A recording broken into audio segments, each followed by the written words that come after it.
Bueno, ahora para hablar de intoxicación por antidepresivos, primero vamos a hablar de los antidepresivos tricíclicos.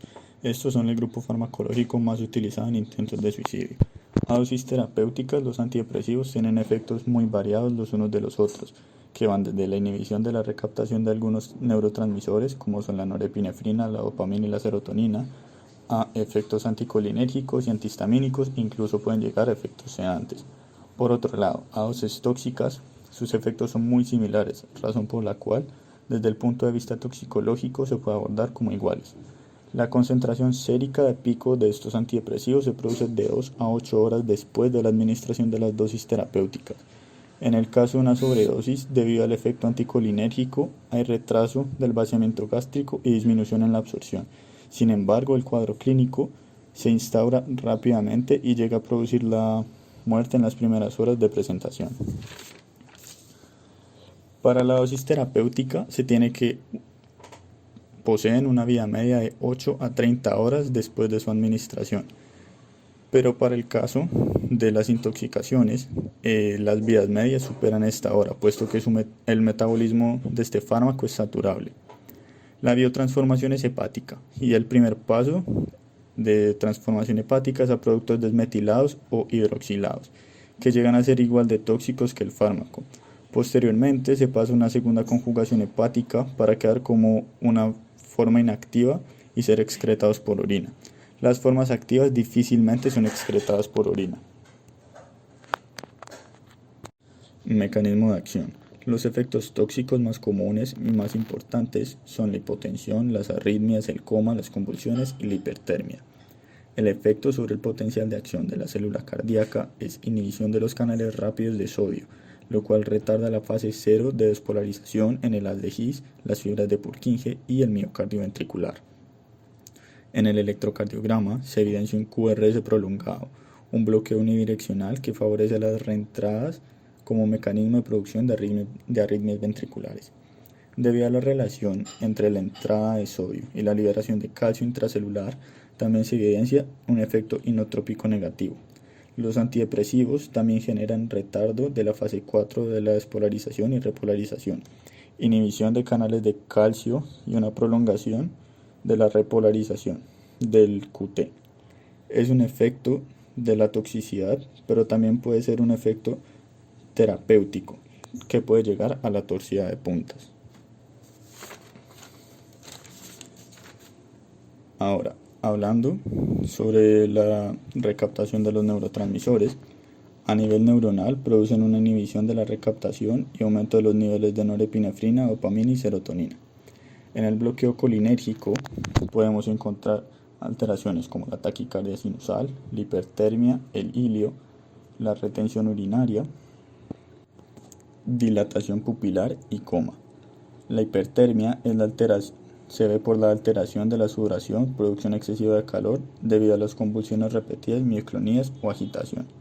La capacidad de producir convulsiones se da por un bloqueo GABAérgico. Ahora, también se puede producir bloqueo alfa, lo cual va a dar vasodilatación arterial y venosa, llevando una hipotensión dentro de los efectos tóxicos. Otros de los efectos del sistema nervioso se da por los efectos anticolinérgicos y antihistamínicos. En el caso de los antidepresivos tricíclicos, la dosis tóxica se considera que alcanza este nivel de toxicidad cuando se supera en 10 veces la dosis terapéutica del fármaco. Es decir, que dependiendo del fármaco que estemos utilizando, tendremos que sobrepasar 10 veces su dosis terapéutica máxima para llegar al nivel de intoxicación. Ahora, dentro de las manifestaciones clínicas, en el sistema cardiovascular, como ya lo mencioné anteriormente, tendremos alteraciones electrocardiográficas, prolongación del QRS, prolongación del QT, taquicardia sinusal. Este está presente en más del 50% de los pacientes con intoxicación con antidepresivos. Puede agravarse por la hipoxia, la hipotensión, la hipertermia o abuso de beta-1 adrenérgicos. También puede haber arritmias ventriculares y arritmias tardías.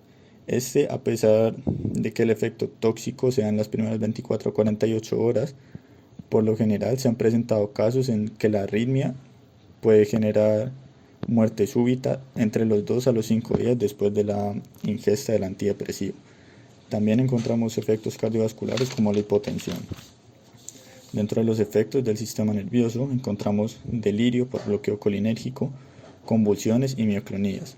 Estas se dan en las primeras 3 horas después de la ingesta, suelen ser generalizadas y breves, generan hipertermia, rhabdomiólisis o falla multisistémica.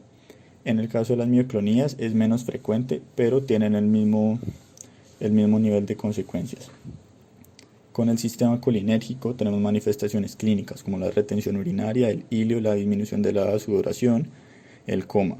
Y en el caso de las pupilas el tamaño puede ser variable, debido a que hay bloqueo colinérgico y alfa-adrenérgico. Para el diagnóstico primero tenemos que tener una alta sospecha clínica más la confirmación toxicológica. Esto se da con la determinación de niveles séricos de antidepresivos, determinación cualitativa de antidepresivos tricíclicos en orina. También se debe medir electrolitos, glicemia, creatinina, se debe tomar una CPK, una creatininfosfoquinasa, se debe tomar gases arteriales y un electrocardiograma. Para el tratamiento se recomienda seguir el manejo del paciente intoxicado en urgencias, pero primero vamos a tener un manejo sintomático, el cual va a ser control de la temperatura cada 30 minutos, se va a enfriar por medios físicos como aplicación de hielo o lavado gástrico con agua fría. Se va a dar administración de lidocaína intravenosa si las arritmias no ceden a la alcalinización. La procainamida está contraindicada en este tipo de casos. Luego, dentro del tratamiento, vamos a tener la disminución de la absorción, el cual se va a dar por un lavado gástrico, se va a administrar carbón activado 1 gramo por kilogramo cada 4 horas hasta que el paciente despierte. O podemos usar catárticos tipo sulfato de magnesio. También vamos a tener dentro de las opciones de tratamiento el incremento de la eliminación. En este tenemos opciones muy limitadas, puesto que la hemodiálisis y la hemoperfusión no son útiles debido a la alta fijación de proteínas plasmáticas que se tiene con el fármaco. Ahora, para hablar un poco del manejo específico, se recomienda la alcalinización. Si hay alteraciones electrocardiográficas, se recomienda poner de 1 a 2 miliequivalentes intravenosos de bicarbonato de sodio. Se busca llevar el pH de 7,45 a 7,55. Esto va a ayudar a mejorar los síntomas cardiovasculares. Bueno, ahora para hablar de los inhibidores selectivos de la recaptación de serotonina. Se considera el tratamiento de primera línea para manejo de la depresión leve, moderada en pacientes ambulatorios. Muestra mayor efectividad en el tratamiento que los tricíclicos y tiene un perfil de efectos adversos más favorable y mayor seguridad en el escenario de las intoxicaciones. Sus usos son en trastorno depresivo, trastorno obsesivo compulsivo, PTSD, trastorno de pánico, conducta alimentaria, neuropatía diabética y obesidad. También se puede usar en síndrome disfórico premenstrual, eyaculación precoz y alcoholismo. Estructuralmente son muy diversos, su proceso de transformación no es lineal y es muy variado. Tienen numerosos metabolitos que incrementan la duración de los efectos terapéuticos. En el efecto de sobredosis pierden selectividad hacia los recaptadores de serotonina, interactuando con receptores colinérgicos y GABAérgicos, canales de sodio y recaptación adrenérgica. Este último no suele tener una importancia clínica significativa. Dentro del mecanismo de acción de este grupo farmacológico está que incrementan la actividad serotoninérgica, principalmente los receptores 5-HT2A, reduciendo la liberación de dopamina y generando un efecto antidepresivo. Dentro de las manifestaciones clínicas podemos encontrar síntomas digestivos como lo son la náusea y el vómito, secundarios a la baja motilidad intestinal. Síntomas neurológicos como la agitación, temblores, ataxia, convulsiones, alteraciones del estado de conciencia. Síntomas cardiovasculares suelen ser mínimos e incluyen taquicardia sinusal. Poco frecuentes son las arritmias, la hipotensión y el ortostatismo. Ya entrando a lo que es de por sí la manifestación clínica más temida de la intoxicación con inhibidores selectivos de la recaptación de serotonina, está el síndrome serotoninérgico. Este se da por un estímulo de receptores 5-HT1A que puede ser mortal. Se puede presentar por sobredosis de este grupo farmacológico o combinación de los inhibidores selectivos de la recaptación de serotonina con los IMAO. Esto puede ocurrir días después de la finalización del tratamiento, puesto que el IMAO aumenta el efecto de los inhibidores. Dentro de los criterios diagnósticos tenemos cambios del estado mental, puede ser agitación, confusión o coma, alteración del tono muscular o actividad muscular desorganizada, como la descoordinación motora, temblores, hiperreflexia, mioclonías o rigidez, inestabilidad autonómica, como la fiebre, midriasis y sudoración. Se deben excluir patologías infecciosas, metabólicas y la ingestión de neurolépticos, puesto que un diagnóstico diferencial puede ser el síndrome neuroléptico maligno. Es el mismo cuadro, pero presenta leucocitosis y aumento de las enzimas musculares. Dentro de las complicaciones del síndrome serotoninérgico tenemos acidosis láctica, rabdomiólisis, mioglobinuria, insuficiencia renal, insuficiencia hepática, coagulación intravascular diseminada, síndrome de dificultad respiratoria en adultos. Para el caso de algunos efectos adversos de intoxicación específicos tenemos la sertralina, que en dosis de entre 500 miligramos a 6 gramos puede generar somnolencia, náuseas, emesis y midriasis. La fluoxetina puede generar convulsiones entre las 8 a las 16 horas de la ingesta. La fluvoxamina en niños puede generar coma e hipotensión. La trazodona puede generar bloqueo periférico alfa-adrenérgico y el citalopram puede generar prolongación del QT y convulsiones. Dentro del tratamiento se recomienda la observación por 24 horas. Puesto que no hay antídoto, se debe dar un manejo con soporte de oxígeno, tratamiento sintomático y si llega a haber compromiso neurológico se recomienda usar dextrosa y tiamina. El lavado gástrico con carbón activado, 1 gramo por kilogramo en las primeras 6 horas post ingesta. En el tratamiento del síndrome serotoninérgico se incluye la estabilización con líquidos, manejo de la fiebre con medios físicos, disminución del tono o rigidez muscular con benzodiazepinas. El síndrome serotoninérgico suele resolver en las primeras 24 horas, máximo 48 horas en los casos más severos, pero el delirio puede persistir. Monitoreo electrocardiográfico, especialmente cuando es intoxicaciones por fluvoxamina. Dentro de los laboratorios se recomienda hemograma, bioquímica sanguínea, enzimas hepáticas y musculares, electrolitos, glicemia, gases, saturación y pruebas de embarazo en mujeres que estén en edad fértil. Existen reportes de manejo con ciproheptadina 12.5 miligramos intramuscular o intravenoso y se recomienda repetir si es necesario.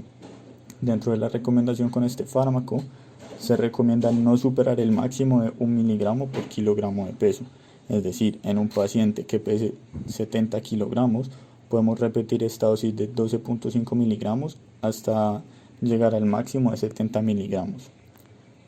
También se ha estudiado el tratamiento con metisergide 2 miligramos vía oral cada 6 horas en 3 dosis.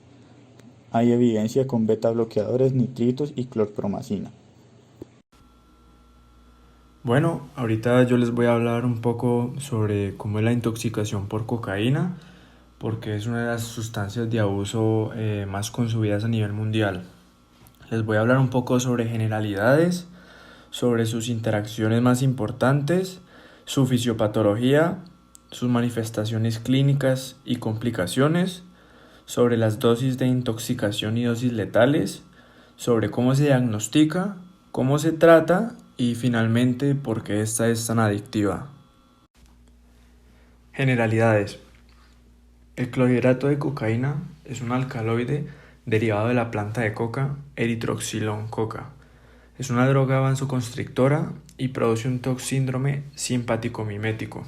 Es considerada la droga con efecto estimulante por excelencia. calentando el clorhidrato de cocaína con una base fuerte, por ejemplo amoníaco, bicarbonato, entre otros, y agua, se obtiene el crack. Ambas drogas son de fácil acceso en el mercado clandestino, aunque el clorhidrato es la forma más habitual. Está distribuida por todos los estratos sociales y económicos. Son consumidas por personas de edades variadas, siendo frecuentes las combinaciones con otras drogas estimulantes, lo cual potencia el efecto, o con drogas depresoras, lo cual contrarresta el efecto, facilitando un mayor consumo. También es habitual su transporte ilegal en el interior del organismo. Producen un alto grado de dependencia. Entonces, ¿cómo son las presentaciones en el mercado?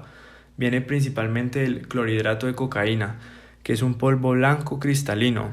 Puede estar muy adulterado, por ejemplo, con sustancias como levamisol, fenacetina, anfetaminas, cafeína y otras drogas, incluso lidocaína y efedrina. Otra presentación que tenemos es el crack, el cual son los cristales y gránulos y trozos de mármol de color blanco, amarillo o beige en forma de terrones o pequeñas bolas. Generalmente este es el que se consume por la vía inhalada. Otra presentación que vemos mucho en Colombia es el bazuco, que es un producto intermedio de las sales de cocaína con muchísimas impurezas. En precio es el más barato que se encuentra en el mercado. Un dato importante es que las acciones de la cocaína y el crack son idénticas, pero este último es muchísimo más fuerte. ¿Cómo son la duración de efectos y la dosis? Entonces, por vía nasal y por vía inhalatoria comienzan a los pocos minutos, entre 1 y 3 minutos. Por la vía oral en unos 30 minutos. La vía intravenosa es la más rápida, ya que los efectos de la droga se sienten casi instantáneamente. Los efectos duran entre 30 y 180 minutos. Casi siempre duran 1 hora o menos cuando es consumida por vía intravenosa o cuando es inhalada. La vía oral puede durar más de 6 horas y cuando es combinada con etanol, su duración es incluso prolongada, ya que se crea un metabolito que se llama cocaetileno o etileno de cocaína, que causa un grave daño hepático. Como dato importante, en 1859, un farmacéutico y químico alemán llamado Albert Niemann consigue extraer la cocaína de las hojas de coca. Y a partir de este momento se fomentó un uso médico que era como anestésico local y como dilatador de pupilas. Bueno, ahorita en las interacciones tenemos que la cocaína se puede tomar con otras drogas estimulantes, otras drogas que sean depresoras o se puede incluso tomar con ambas. Entonces, su uso en conjunto de otros estimulantes, como por ejemplo las anfetaminas, o el MDMA, que es éxtasis, aumenta los efectos estimulantes de ambas sustancias por separado. A su vez, aumentarán las probabilidades de aparición de ansiedad y aumento de la presión arterial y el ritmo cardíaco, lo que puede producir infartos cerebrales y cardíacos. Su uso con depresores, como el alcohol o algún opioide, produce una disminución mutua de los efectos de ambos, lo cual puede generar al consumo repetido de ambas sustancias, aumentando de forma importante los riesgos, tanto de daños físicos en el hígado y en los riñones, como de dependencia de ambas sustancias. La mezcla de cocaína con alcohol crea un metabolito llamado cocaetileno. Como ya mencioné anteriormente, tiene un gran potencial para producir daño hepático. Otro dato importante es que cuando la cocaína se usa al mismo tiempo con la heroína, se le suele llamar speedball. Su uso con ambos depresores y estimulantes produce principalmente deshidratación y un importante aumento de la temperatura corporal, facilitando una reacción orgánica muy peligrosa denominada golpe de calor, y esta puede provocar la muerte. Ahorita les voy a explicar un poco sobre cómo es la fisiopatología de la cocaína. Entonces, en el sistema nervioso central, la cocaína impide la recaptación de dopamina, noradrenalina y serotonina, por sus transportadores respectivos. Se ha señalado dentro de los efectos de gratificación de la cocaína al bloqueo del transportador de dopamina. La activación del sistema nervioso simpático es resultado sobre todo del bloqueo del transportador de noradrenalina y causa aumento agudo de la presión arterial, taquicardia y a menudo arritmias ventriculares. Los usuarios, por lo general, pierden el apetito, son hiperactivos y duermen poco. Entonces, cuando tenemos aumento de dopamina en el espacio sináptico, vamos a tener posibles síntomas como euforia, paranoia e hipertermia.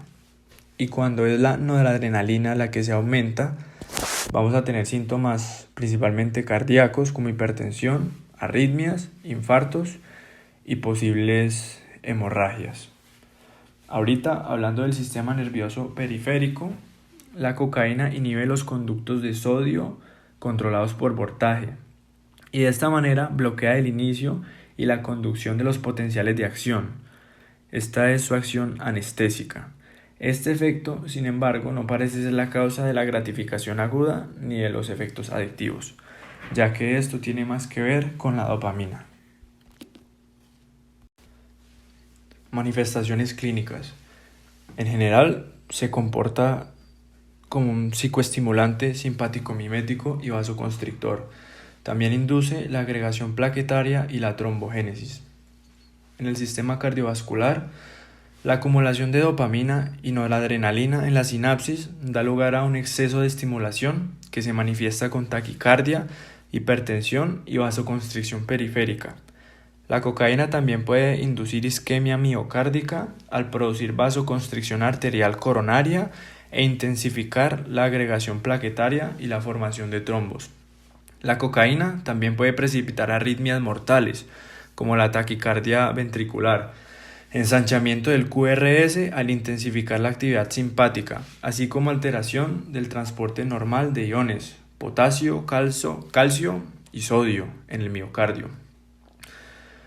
Un dato importante es que los efectos tóxicos no están necesariamente relacionados con la dosis y puede ocurrir un suceso mortal en un consumidor que la utiliza por primera vez, con la que sería una dosis típica para alterar el ánimo. Otro dato importante es que fumar cigarrillos potencia el vasoespasmo coronario inducido por la cocaína. Por lo tanto, el efecto dual de la cocaína causando aumento de la demanda miocárdica de oxígeno por su acción simpático-mimética y al mismo tiempo disminuyendo el flujo sanguíneo coronario, establece el estado para la isquemia miocárdica, que puede conducir al infarto agudo de miocardio. En cuanto a las manifestaciones en el sistema nervioso central, podemos encontrar isquemia y hemorragia cerebral, crisis epilépticas, discinesias o distonías. La hiperpirexia se considera que está causada por aberraciones de las vías dopaminérgicas que controlan la temperatura corporal y las crisis comiciales. Las manifestaciones psiquiátricas son principalmente insomnio, ansiedad, ataques de pánico, agitación, paranoia, psicosis y delirios. En cuanto al sistema gastrointestinal, las principales manifestaciones pueden ser náuseas y vómitos, y también puede ocurrir isquemia intestinal y hepática, pero es mucho más raro. Las manifestaciones respiratorias, como el neumotórax o el neumomediastino, se ven principalmente en los consumidores de crack, ya que lo usan por la vía inhalada. También se da disminución de la capacidad de difusión pulmonar en los que inhalan este humo en el crack. Efectos en la gestación. En mujeres embarazadas, la cocaína puede causar disminución severa del flujo sanguíneo a la placenta, produciendo hipoxia fetal y aborto espontáneo. Puede alterar el desarrollo neurológico en el feto de mujeres gestantes que son consumidoras crónicas de la droga. Ahorita hablando un poco más en términos generales, con una dosis baja se disminuye la fatiga, se controla el hambre, se aumenta la resistencia física y se obtiene sensación de bienestar y euforia. Y con dosis más altas es más común ver temblores, convulsiones, polipnea, taquicardia, vasoconstricción hipertensión y midriasis. La intoxicación crónica inicia con una fase de euforia, hipervigilancia, hipersexualidad e insomnio. Tras pocas horas o después de una dosis fumada, sigue una fase de disforia, lo cual son emociones desagradables o molestas, como la angustia, tristeza, agresividad, anorexia o apatía sexual. Después de la fase de euforia o de disforia, o independientemente de ellas, se puede presentar alucinaciones visuales, táctiles, auditivas u olfatorias. Otra fase se presenta tras varios días de consumo y consiste en psicosis delirante. Con consumos de altas dosis, la línea de base del estado de ánimo disminuye. Inicialmente el consumo de cocaína produce estimulación, pero después sobreviene un periodo de depresión que se conoce como crash, acompañado de deseos de parar el consumo, hipersomnio e hiperfagia. Las complicaciones por el uso de cocaína son muy diversas. Unas de las más comunes son rotura o disección de la aorta ascendente, infarto agudo de miocardio, estado de shock, urgencia o emergencia hipertensiva, reacciones alérgicas graves a los componentes de la droga o de las otras sustancias que usan para adulterarla. También se puede dar rabdomiólisis por fracaso renal agudo, estatus epiléptico, ACV isquémico o hemorrágico, hipertermia maligna, edema pulmonar, aterosclerosis y coma. Ahorita les voy a mencionar algunas complicaciones de los que son los body packers. Los body packers, o como los llaman acá, mulas, son personas que contribuyen al contrabando de sustancias al ingerir cantidades variables de drogas en pequeñas cápsulas o bolsas y transportarlas de esta forma hacia el exterior para el tráfico ilegal. Algunas de estas complicaciones son obstrucción de la válvula iliocecal o en el píloro, hemorragia digestiva alta, dolor abdominal tipo cólico, complicándose con hilio mecánico, peritonitis, necrosis de tejido o shock séptico. Otra complicación es cuando hay una ruptura de estos paquetes en el interior del tracto gastrointestinal, por lo cual la cocaína es absorbida y el paciente presenta sintomatología de intoxicación. Intoxicación por cocaína. La dosis tóxica de la cocaína es muy variable y depende de la tolerancia de cada individuo, la ruta de administración y de la utilización concomitante con otras drogas. Así, una misma dosis usada inhalada o por vía oral produce menos efecto que cuando se fuma o se usa por la vía intravenosa. Entonces, la dosis tóxica por vía oral más o menos es entre 200 miligramos. La dosis tóxica por vía intranasal aproximadamente entre 20 y 100 miligramos. La dosis tóxica por vía intravenosa es mucho menor, es de 10 a 50 miligramos. Y finalmente, la dosis tóxica por vía inhalada está entre 50 y 200 miligramos. Un dato importante es que una línea de cocaína tiene más o menos entre 20 a 30 miligramos. El crack se usa en dosis muchísimo más altas, de 100 a 150 miligramos. La dosis que se usa como anestésico o se usaba es de 100 a 200 miligramos, es decir, de 1 a 2 mililitros de una solución al 10%. Y la dosis fatal de cocaína es de 1 gramo o un poco más. Y cuando es usada por vía intravenosa, esta dosis fatal sería aproximadamente de 700 miligramos. Ahorita les voy a decir cómo es el diagnóstico de la cocaína cuando es por intoxicación y también el diagnóstico psiquiátrico. Entonces, para diagnosticar una sobredosis de cocaína se necesita la presencia de síntomas compatibles y de metabolitos de la cocaína en la orina. El principal metabolito que vamos a encontrar es la benzoilecgonina. Tiene una ventana de detección de alrededor de 2 a 3 días después del consumo, pero puede ser positiva hasta 2 semanas después de un uso crónico. El diagnóstico psiquiátrico de trastorno por uso de cocaína fue individualizado por el DSM-5. Este implica un patrón problemático de consumo de cocaína que conlleva un deterioro o malestar clínicamente significativo, expresado por 2 o más de los siguientes 11 criterios, dentro de un periodo de 1 año. Primero, la cocaína se toma con frecuencia, en cantidades mayores o durante un periodo más largo del que se pretendía. Segundo, existe un deseo persistente o esfuerzos fallidos de controlar o interrumpir el consumo. Tercero, el tiempo utilizado en las actividades necesarias para obtener la cocaína, su consumo o el recuperarse de sus efectos es excesivo. Cuarto, el anhelo o un fuerte deseo de consumir la cocaína. Quinto, consumo de cocaína recurrente que resulta en una falta de cumplimiento de obligaciones en el trabajo, la escuela o el hogar. Sexto, el uso continuado de cocaína a pesar de tener problemas sociales continuos o recurrentes o problemas interpersonales causados o exacerbados por los efectos de la droga.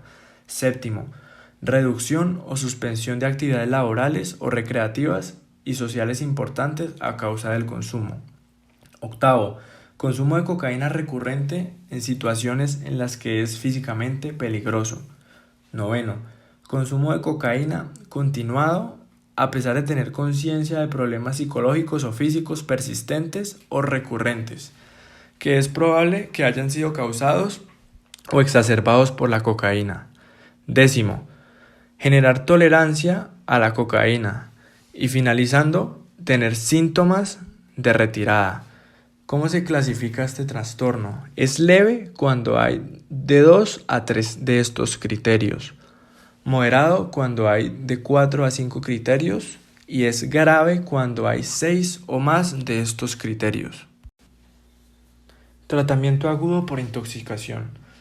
La cocaína no tiene antídoto. Por lo general, el tratamiento debe ir encaminado al soporte general, evitando el uso de neurolépticos por el riesgo de hipertermia y también de beta bloqueadores, ya que pueden desencadenar hipertensión paradójica y vasoconstricción coronaria por hiperestimulación de los receptores alfa. Primero, hay que tener medidas de soporte, monitorizar la frecuencia cardíaca, la tensión arterial, frecuencia respiratoria, pulsioximetría, temperatura y glicemia. Hay que hacer constantes electrocardiograma y evaluar la escala de Glasgow. Se debe vigilar la vía aérea y proporcionar soporte ventilatorio si se requiere. Monitorizar signos vitales. Como no existe un antídoto específico, se realiza el tratamiento por cada síntoma que presente el paciente. Si el paciente está agitado, se debe procurar que se encuentre con pocos estímulos en el lugar en el que se encuentra.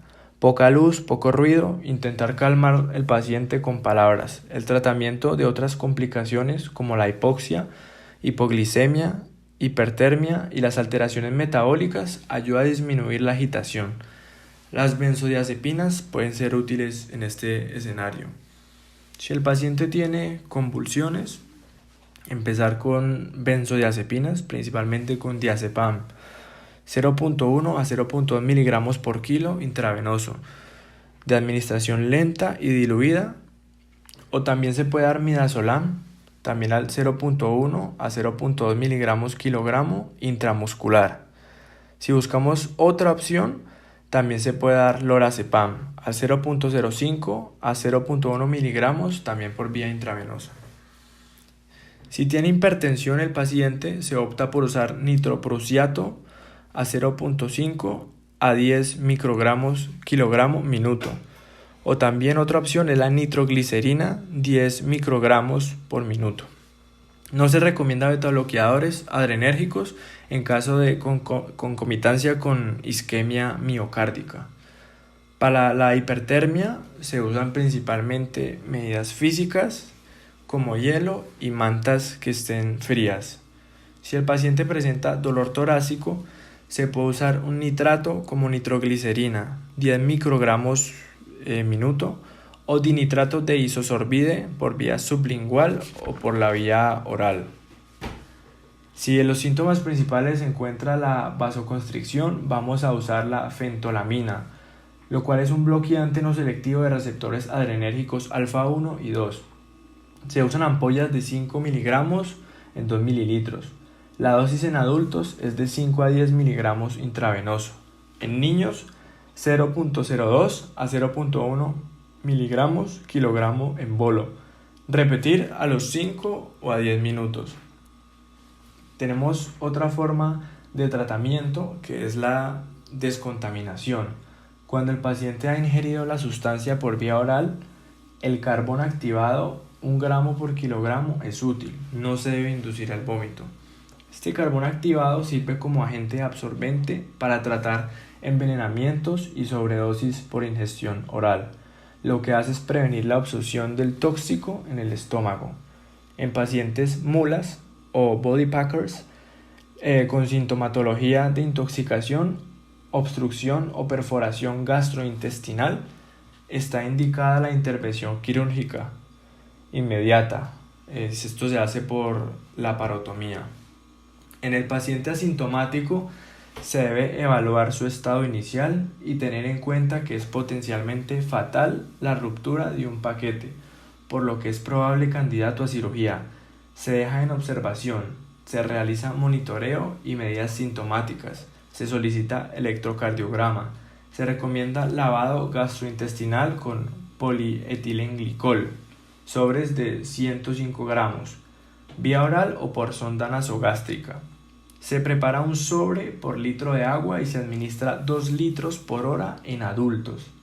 No se recomienda el uso de enemas, ya que en ellos no se puede acceder a todo el tracto gastrointestinal. Es importante monitorizar periódicamente al paciente por si presenta sintomatología. La realización de una radiografía de abdomen permite la verificación de la expulsión total de las bolsas. El lavado gástrico, la endoscopia o la extracción manual transanal están contraindicadas ya que existe riesgo de ruptura de estos paquetes.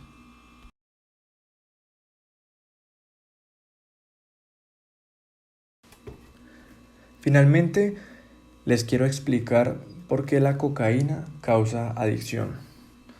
Hablando en términos fisiológicos o normales, cada vez que experimentamos gratificación, ya sea por comidas, por realizar deporte o por hacer cualquier actividad que nos guste, aumenta la liberación de dopamina de las neuronas dopaminérgicas del área tegmental ventral y sus proyecciones al núcleo accumbens dentro del estriado ventral. Esta es la vía mesolímbica o hacia la corteza prefrontal.